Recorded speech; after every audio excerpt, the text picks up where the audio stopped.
വീട്ടിനുള്ളിൽ ലൈറ്റുകൾ തെളിയുന്നത് കണ്ട് അഷ്ടമൂർത്തി പറഞ്ഞു. അവരെല്ലാം ഉണർന്നു. നമ്മൾ വന്ന വിവരം അറിഞ്ഞെന്ന് തോന്നുന്നു. അനിൽ ബാബുവിൻ്റെ മുറിയിൽ ആദ്യമേ തന്നെ പ്രകാശമുണ്ടായിരുന്നു. അവിടെ രാത്രി മുഴുവൻ ലൈറ്റ് ഇട്ടിരിക്കും. ഇനി നമുക്ക് സംസാരിക്കാൻ പറ്റുമെന്ന് തോന്നുന്നില്ല. അഷ്ടമൂർത്തി നയോമിയെ നോക്കി. നയോമി ഒന്നും മിണ്ടുന്നില്ല. അഷ്ടമൂർത്തി കൊടുത്ത ഷോക്കിലിരിക്കുകയാണ്. വീടിൻ്റെ മുൻവാതിൽ തുറന്ന് സൗദാമിനിയമ്മ സിറ്റൗട്ടിലേക്ക് ഇറങ്ങി.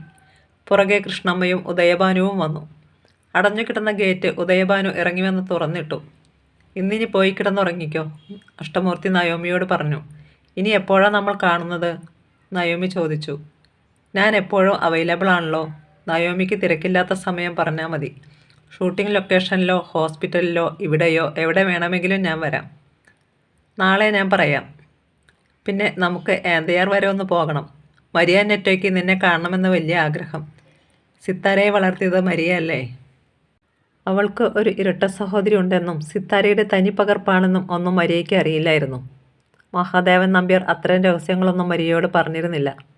സിത്താര പഠിച്ചു വളർന്ന സ്ഥലമൊക്കെ ഒന്ന് കാണാൻ നിനക്കും ആഗ്രഹം കാണും. നമുക്ക് എല്ലായിടവും കണ്ട് അന്ന് വൈകുന്നേരം തന്നെ തിരിച്ചു പോരാം. ഉവെന്നോ ഇല്ലെന്നോ നയോമി മറുപടി പറഞ്ഞില്ല. നാളെ വിളിക്കാമെന്ന് മാത്രം സൂചിപ്പിച്ചിട്ട് അവൾ ഡോർ തുറന്ന് ഇറങ്ങി. ഗേറ്റ് കടന്ന് മുറ്റത്തൂടെ നടന്നുപോയി. അഷ്ടമൂർത്തി അവളെ തന്നെ നോക്കിക്കൊണ്ടിരുന്നു. സിറ്റൗട്ടിൽ കയറിയ ശേഷം നയോമി തിരിഞ്ഞു നോക്കി. കാറിന് നേർക്ക് കൈവീശി കാട്ടി. അഷ്ടമൂർത്തി കാർ പിന്നോട്ടെടുത്തു തിരിച്ചു.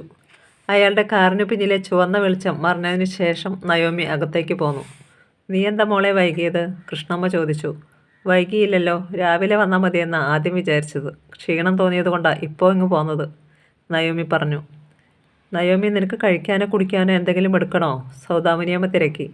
ഞങ്ങൾ ഹോട്ടലിൽ നിന്ന് കഴിച്ചായിരുന്നു, നയോമി പറഞ്ഞു. അയാൾ എങ്ങോട്ടാണ് പോയത്?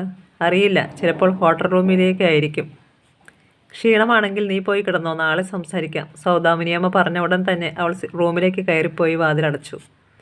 മറ്റുള്ളവർ ഉറങ്ങാനായി പോയി. പിറ്റേന്ന് നയോമി ഉണരാൻ വൈകി. ആരോ വാതിലിൽ തട്ടി വിളിക്കുന്നതായി പലവിധ സ്വപ്നങ്ങൾക്കിടയിൽ കേട്ടു. അവൾ കേട്ടുവെങ്കിലും പിന്നീട് അത് സ്വപ്നത്തിൻ്റെ ഭാഗമായി അലിഞ്ഞു ചേർന്നു. നയോമി മിഴി തുറന്നപ്പോൾ 9 മണിയായി. കൃഷ്ണമ്മ ഉടനെ അവളെ സമീപിച്ചു പറഞ്ഞു. ആ മഹീന്ദ്രൻ സാറും മാർട്ടിനും രാവിലെ 7 മണിക്ക് വന്നിരിപ്പുണ്ട്. നിന്നെ കണ്ടിട്ടേ പോകുന്നുള്ളൂ എന്ന്. എന്താ കാര്യം? നീ തന്നെ ചെന്ന് ചോദിക്കേ. അവരെ പിണക്കല്ലേ? സീരിയലുകാർ പിണങ്ങിയ നിനക്ക് ഒന്നും നഷ്ടപ്പെടാനില്ല. പക്ഷേ സിനിമക്കാർ പിണങ്ങിയ അതിൻ്റെ ഭാവി പോയി. ശരി ശരി, ഞാൻ സംസാരിച്ചോളാം. നയോമി ഊണുമുറിയിലേക്ക് പോയി. സൗദാമിനിയമ്മയെ തിരക്കി. അമ്മ ഹോസ്പിറ്റലിലേക്ക് പോയെന്ന് സുജിത ആംഗ്യഭാഷയിൽ അവളെ ധരിപ്പിച്ചു. നയോമിക്കുള്ള ചായയും ഭക്ഷണവും കൊടുക്കാൻ അമ്മ അവളെ ഏർപ്പാടാക്കിയിട്ടുണ്ട്. സുജിത അവൾക്ക് ചായയും ഇഡലിയും ചമ്മന്തിയും വിളമ്പി. നയോമി സാവധാനത്തിലിരുന്ന് കഴിച്ചു. അനിൽ ബാബുവിന് ഭക്ഷണം കൊടുത്തോ എന്ന് തിരക്കി. മിന്നുമോൾ എവിടെ എന്ന് ചോദിച്ചു. മിന്നുമോളെ അമ്മ ഹോസ്പിറ്റലിലേക്ക് കൊണ്ടുപോയി എന്നായിരുന്നു മറുപടി. പ്രഭാത ഭക്ഷണം കഴിച്ച ശേഷം നയോമി അനിൽ ബാബുവിൻ്റെ മുറിയിൽ ചെന്നു അയാളുടെ ക്ഷേമം അന്വേഷിച്ചു. മരുന്നുകളെല്ലാം എടുത്തു കൊടുത്തിട്ടാണ് അമ്മ പോയതെന്ന് അയാൾ അറിയിച്ചു. ഭക്ഷണവും കഴിച്ചു. ഇന്നലെ രാത്രി ഒരുപാട് വൈകിയേ വന്നത് അല്ലേ? അനിൽ ബാബു ചോദിച്ചു. അതെ, ഹോസ്പിറ്റലിലായിരുന്നു. ആ അഷ്ടമൂർത്തി എന്താ ഉദ്ദേശിച്ചിരിക്കുന്നത്? അതോ ഒറ്റവാക്കിൽ പറഞ്ഞാൽ തീരുന്നതല്ല. അഷ്ടമൂർത്തി ഒരു കെട്ട് കഥകളും കൊണ്ടാണ് വന്നിരിക്കുന്നത്. അതിലോരോന്നിൻ്റെയും ചുരുളഴിക്കുന്നതേയുള്ളൂ. എന്നോട് പറഞ്ഞുകൂടെ? ഞാൻ നിൻ്റെ ആരാ? ഭാര്യ ഭർത്താവിനോടല്ലാതെ ആരോട് പറയും? അതും എനിക്കിതുവരെ ബോധ്യം വന്നിട്ടില്ല. കുറേ കഥകളുടെ നടുവിലിരിക്കുന്നവളാണ് ഞാൻ. എല്ലാ കഥകളുടെയും ചുരുളഴിയുമ്പോൾ നമ്മൾ ചിലപ്പോൾ അന്യരായി പോയേക്കാം. നീ എന്തൊക്കെയാണ് പറയുന്നത്? ഇപ്പോൾ ആ സിനിമക്കാർ വന്നിട്ടുണ്ട്. ഞാൻ എന്താ ചെയ്യേണ്ടത്? അവരോട് സംസാരിക്കേ. അവരുമായിട്ട് കരാറുണ്ടോ? ഉണ്ടായിരുന്നിരിക്കും. അത് പാലിക്കണോ അതോ റിജക്റ്റ് ചെയ്യണോ? എല്ലാം നിയമപരമായിട്ട് ചെയ്യുന്നതാണ് നല്ലത്. ശരി. നയോമി ലിവിംഗ് റൂമിലേക്ക് പോയി. മഹീന്ദ്രനും ക്യാമറമാൻ മാർട്ടിനും അവിടെ കാത്തിരിപ്പുണ്ടായിരുന്നു. മഹീന്ദ്രൻ ക്രോധത്തോടെയാണ് നയോമിയെ നോക്കിയത്. ഒരു കടലാസ് അവളുടെ നേർക്ക് നീട്ടിപ്പിടിച്ചുകൊണ്ട് അയാൾ ആക്രോശിച്ചു. ഇന്നത്തെ ഉൾപ്പെടെ അടുത്ത 6 ദിവസം നീ ഞങ്ങൾക്ക് തന്നിരിക്കുന്ന ഡേറ്റാണ്. കണ്ണു തുറന്നു നോക്ക്. ഇതൊന്നും എനിക്ക് ഓർമ്മയില്ലാത്ത കാര്യങ്ങളാണ്. വേണമെങ്കിൽ ഡോക്ടറുടെ സർട്ടിഫിക്കറ്റ് ഹാജരാക്കാം, നയോമി അക്ഷോഭ്യയായി പറഞ്ഞു. ഞങ്ങൾ രാവിലെ 7 മണിക്ക് വന്നു പട്ടിയെപ്പോലെ കാവലിരിക്കുക. താരറാണി പള്ളിയുറക്കം ഉണരുന്നതും കാത്ത്. ഇപ്പോൾ സമയം എത്രയായി? 10 മണിയാകുന്നു.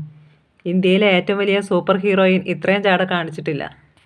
ഞാൻ ഇന്നലെ രാത്രി ഒരുപാട് വൈകിയാണ് ഇവിടെ വന്നത്. ഇന്നലെ മുത്തച്ഛൻ്റെ ഓപ്പറേഷനായിരുന്നു.